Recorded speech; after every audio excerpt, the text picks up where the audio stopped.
কবিতাৰ শিৰোনাম কৈ দিওঁ।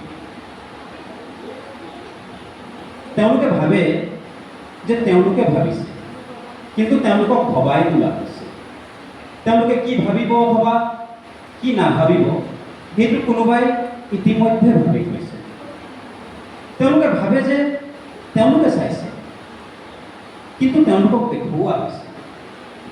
তেওঁলোকে কি চাব অথবা কি নাচাব সেইটো ইতিমধ্যে কোনোবাই চাই থৈছে।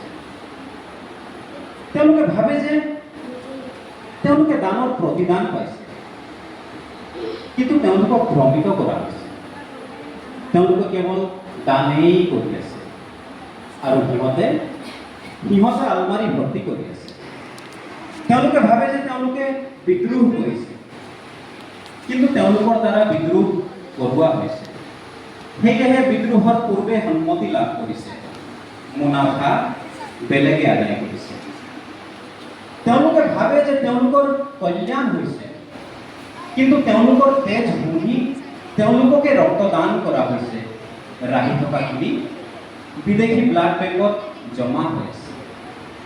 তেওঁলোকে ভাবে যে তেওঁলোকৰ উন্নয়ন হৈছে, কিন্তু তেওঁলোকৰ ধাৰণাবোৰকে সলাই দিয়া হৈছে। তেওঁলোকক আচল বিষয়বোৰৰ পৰা নিলগাই ৰখা হৈছে। তেওঁলোকৰ চকুত চশমা এটা পিন্ধাই দিয়া হৈছে। অথচ তেওঁলোকে ভাবে তেওঁলোক মুক্ত ভাবিবৰ কাৰণে, কথা পাতিবৰ কাৰণে। ধন্যবাদ।